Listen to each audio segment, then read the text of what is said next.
السلام عليكم ورحمة الله وبركاته. الحمد لله نحمده ونستعينه ونستغفره ونؤمن به ونتوكل عليه ونعوذ بالله من شرور أنفسنا ومن سيئات أعمالنا من يهده الله فلا مضل له ومن يضلله فلا هادي له ونشهد أن لا إله إلا الله وحده لا شريك له ونشهد أن سيدنا ونبينا ومولانا محمدا عبده ورسوله أرسله الله تعالى إلى كافة الناس بشيرا ونذيرا وداعيا إلى الله بإذنه وسراجا منيرا صلى الله تعالى عليه وعلى آله وأصحابه وأزواجه وأتباعه وبارك وسلم تسليما كثيرا. أما بعد فأعوذ بالله من الشيطان الرجيم بسم الله الرحمن الرحيم.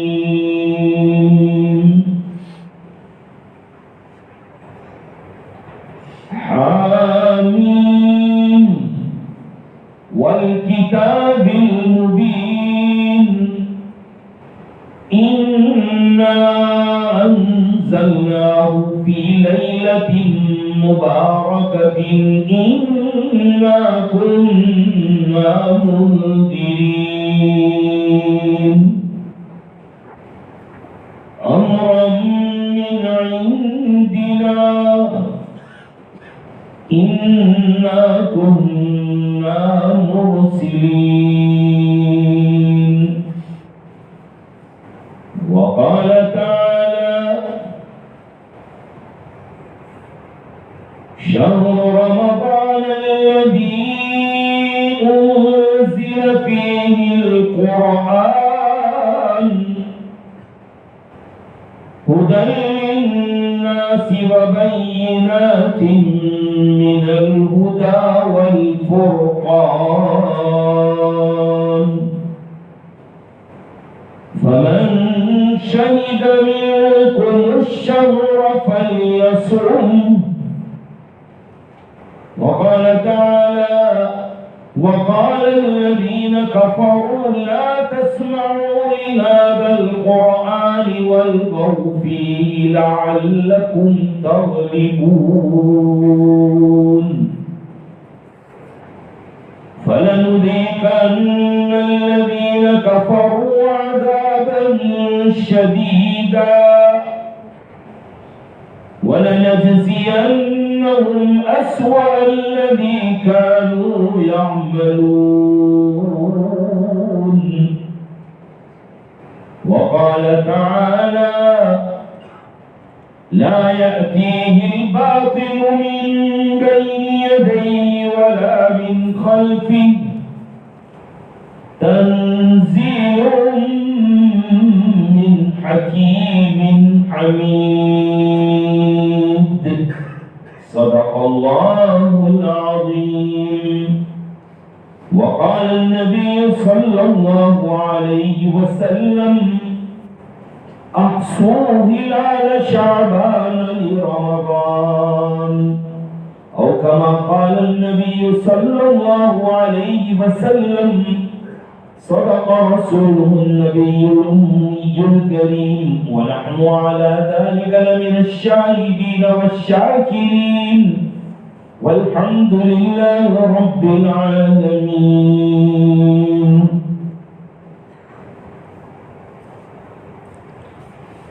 بزرگان محترم و برادران عزیز دعا فرمائیے کہ اللہ تبارک و تعالی اپنے فضل و کرم سے کچھ ایسی باتیں کہلوا دے جو میرے اور آپ سب کے حق میں مفید اور فائدہ مند ثابت ہوں اور کہیں سنی باتوں پر اللہ تعالی ہم تمام کو عمل کی توفیق نصیب فرمائے۔ قرآن کریم کی مختلف جگہوں سے چند آیات تلاوت کی اور ایک فرمان نبوی صلی اللہ تعالی علیہ وسلم بھی پیش کیا جس میں ہمارے لیے بڑے قیمتی اور عظیم سبق بیان فرمائے۔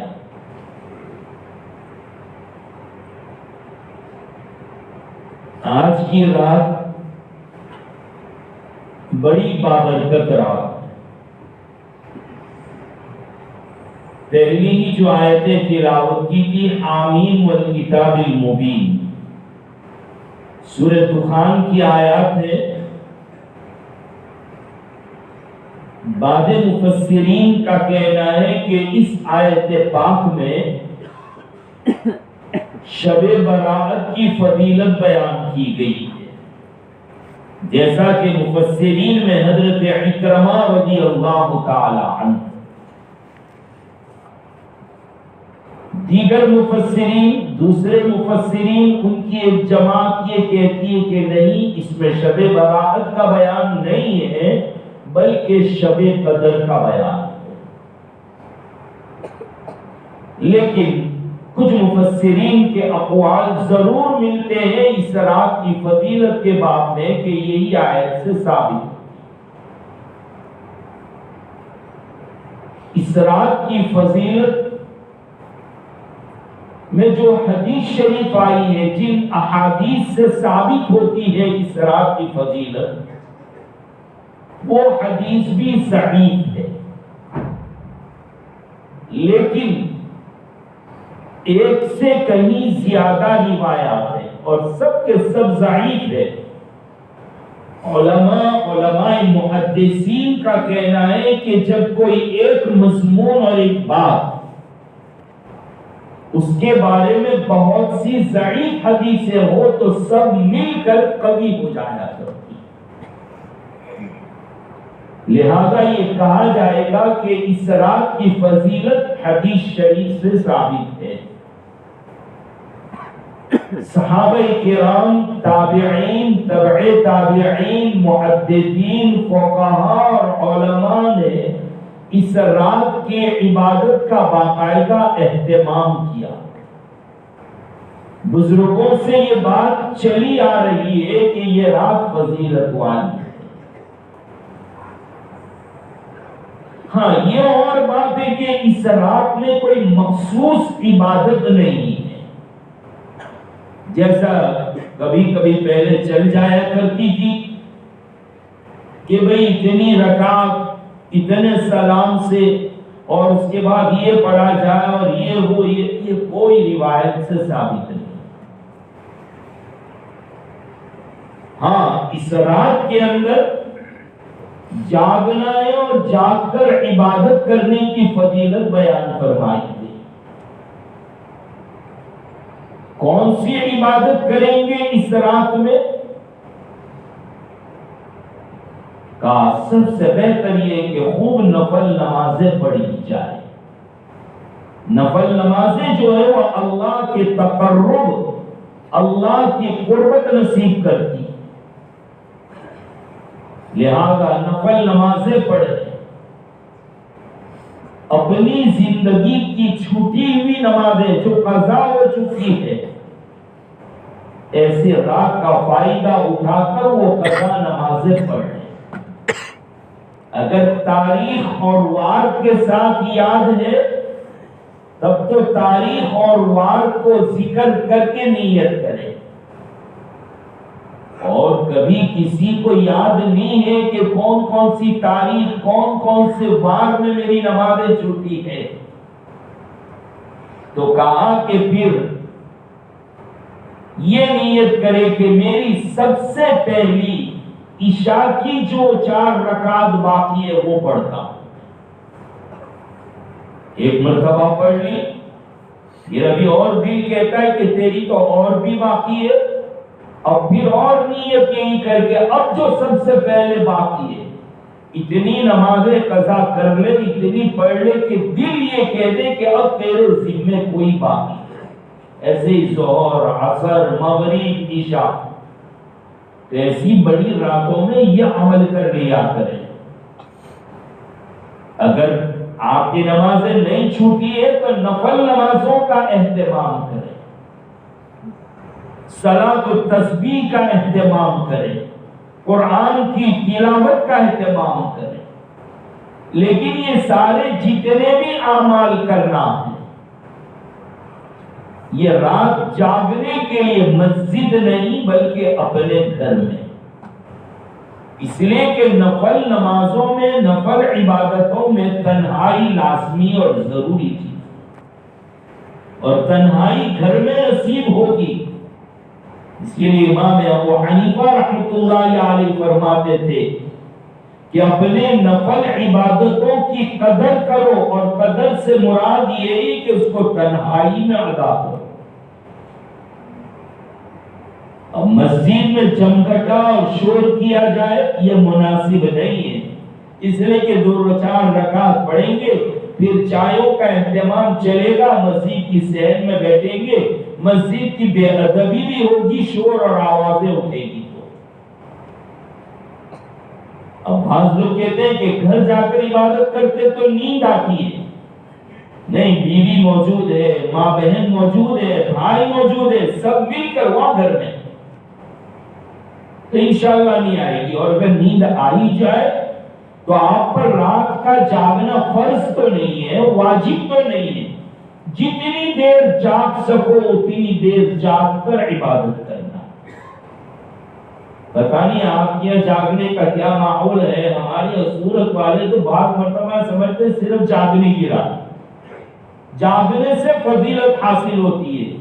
تو چوراہوں پر بیٹھ گئے, کوئی ٹکا موٹی پارٹی رکھی, وہ جمع ہو گئے, اس میں شور شرابہ, گاڑی لے کر گھومنے نکل جاتے. کیا کہ بڑی رات. بڑی رات کا مطلب کیا ہے؟ یہ بات جاگنے کا مطلب یہ تو غیر مسلموں میں ہے کہ جاگرن کی رات آتی ہے.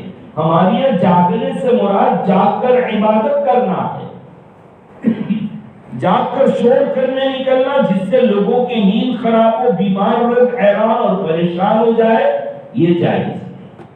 اس سے بہتر ہے کہ آپ رات کو سو جائیں, عشاء کی نماز پڑھ کر باجماعت اور فجر کی نماز باجماعت پڑھ لی تو پوری رات جاگنے کا اور عبادت کرنے کا ثواب دیا جائے. لیکن اس کا مطلب یہ بھی نہیں کہ چلو عشاء اور فجر پڑھ لیں گے تو پوری رات کا ثواب بیٹھے بٹھائے مل جائے گا. نہیں, آپ جتنی عبادت کرو گے اس کا تو اور مقام ہوگا. اور ابھی جو مولانا فضیلت سنا رہے تھے وہ ساری فضیلتیں ملیں گی. سو جاؤ گے تو محروم رہ جاؤ. اس لیے اس رات میں جاگ کر عبادت کرنا. دوسرے دن صبح میں روزہ. حضرت مفتی سعید صاحب پالنپوری رحمۃ اللہ علیہ اور شیخ الاسلام مفتی تقی عثمانی رحمۃ اللہ علیہ یوں فرماتے ہیں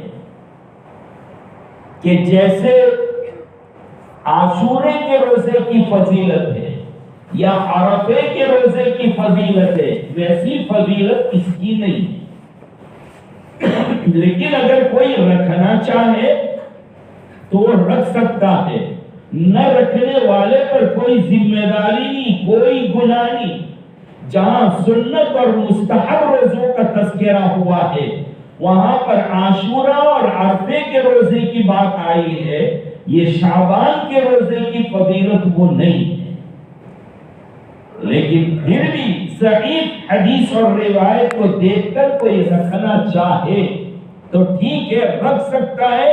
نہیں رکھنے والوں کے اوپر کوئی گناہ نہیں ہوگا. ان کو کوئی لعنت ملامت اور سختی نہ کرے کہ یار تم روزہ بھی نہیں رکھتے. نہیں. ویسے نبی کریم صلی اللہ تعالی علیہ وسلم رمضان المبارک کے علاوہ کسی مہینے میں سب سے زیادہ روزہ رکھتے تھے تو وہ اس مہینے میں رکھتے. ہاں, امت کو منع فرمایا کہ رمضان سے 2 روز قبل روزہ چھوڑ دے تاکہ رمضان کے روزے میں کمزوری نہ ہو جائے, قوت حاصل رہے. ہاں, کوئی آدمی ہے کہ وہ پورے 2-3 مہینے کے لگاتار روزے رکھتا ہے.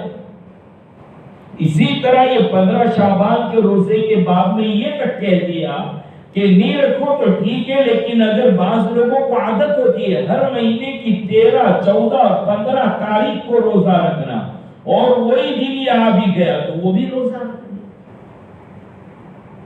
بہرحال جاگنا ہے, عبادت کرنا ہے, اللہ تعالیٰ سے دعائیں مانگنا ہے. اللہ تبارک و تعالیٰ کے سامنے ہمارے اعمال پیش ہوتے. اس لیے بزرگوں سے کئی ایسے واقعات ثابت ہیں کہ بھئی زیادہ عبادت اس لیے کرتے ہیں کہ ہمارے اعمال جب اللہ کے سامنے پیش ہوں تو یہ عبادت کی حالت میں پیش ہوں. اللہ کی طرف سے رزق کا فیصلہ ہوتا ہے, رزق دیا جاتا ہے. پورے سال جو کام ہونے والے ہوتے ہیں اس کی فائل, اس کے رجسٹر اور اس کے دفتر فرشتوں کے حوالے کیے جاتے ہیں. کون جیے گا, کون مرے گا, وہ سب اس رات میں متعین تو پہلے سے لوح محفوظ میں پہلے سے لکھا ہوا ہے. لوح محفوظ یہ کہہ لیجئے کہ فائل رکھنے کا ایک اسٹینڈ ہے. آسمانی ساری کتابیں بھی اس میں, پوری دنیا کی انسانوں کی تقدیر اور پوری زندگی کی فائل اسی لوح محفوظ میں. ایک مرتبہ